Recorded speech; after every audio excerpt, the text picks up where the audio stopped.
شروع اللہ کا نام لے کر جو بڑا مہربان نہایت رحم والا ہے۔ مومنو،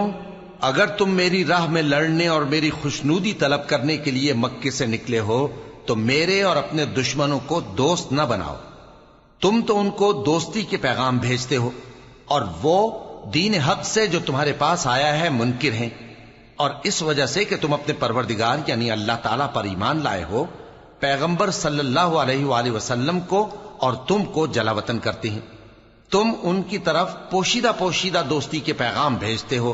اور جو کچھ تم مخفی طور پر اور جو علل اعلان کرتے ہو وہ مجھے معلوم ہے، اور جو کوئی تم میں سے ایسا کرے گا وہ سیدھے رستے سے بھٹک گیا۔ اگر یہ کافر تم پر قدرت پالیں تو تمہارے دشمن ہو جائیں، اور ایذا کے لیے تم پر ہاتھ بھی چلائیں اور زبانیں بھی، اور یہ چاہتے ہیں کہ تم کسی طرح کافر ہو جاؤ۔ قیامت کے دن نہ تمہارے رشتے ناتے کام آئیں گے اور نہ اولاد۔ اس روز وہی تم میں فیصلہ کرے گا، اور جو کچھ تم کرتے ہو اللہ اس کو دیکھتا ہے۔ مسلمانوں،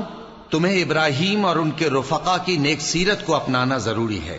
جب انہوں نے اپنی قوم کے لوگوں سے کہا کہ ہم تم سے اور ان بتوں سے جن کو تم اللہ کے سوا پوجتے ہو بے تعلق ہیں،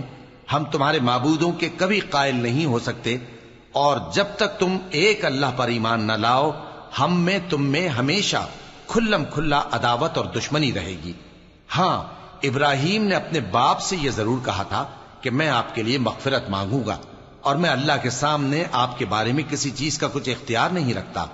اے ہمارے پروردگار، تجھی پر ہمارا بھروسہ ہے اور تیری ہی طرف ہم رجوع کرتے ہیں، اور تیرے ہی حضور میں ہمیں لوٹ کر آنا ہے۔ اے ہمارے پروردگار، ہم کو کافروں کے ذریعے فتنے میں نہ ڈالنا، اور اے ہمارے پروردگار ہمیں معاف فرما،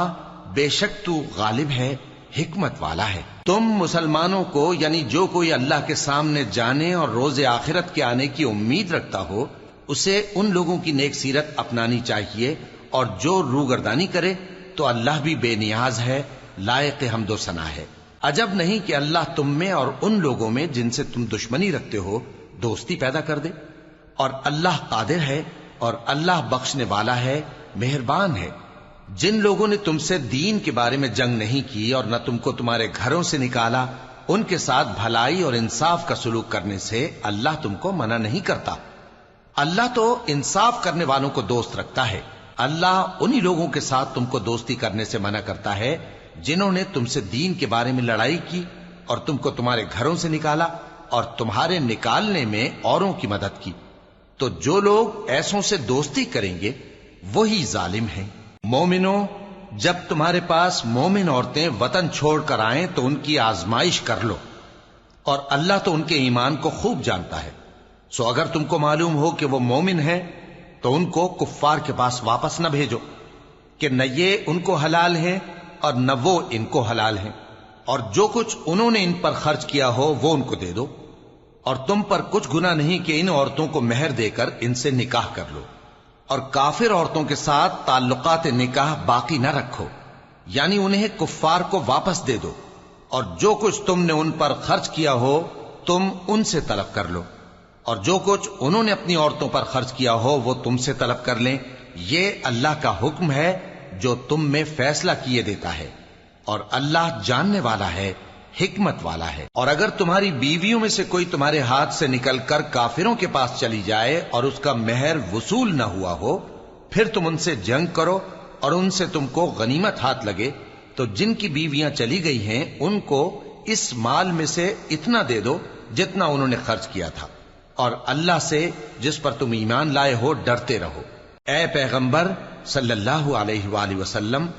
جب تمہارے پاس مومن عورتیں اس بات پر بیعت کرنے کو آئیں کہ نہ تو اللہ کے ساتھ شرک کریں گی، نہ چوری کریں گی، نہ بدکاری کریں گی، نہ اپنی اولاد کو قتل کریں گی، نہ اپنے ہاتھ پاؤں کے درمیان کوئی بہتان باندھ لائیں گی، اور نہ نیک کاموں میں تمہاری نافرمانی کریں گی، تو ان سے بیعت لے لو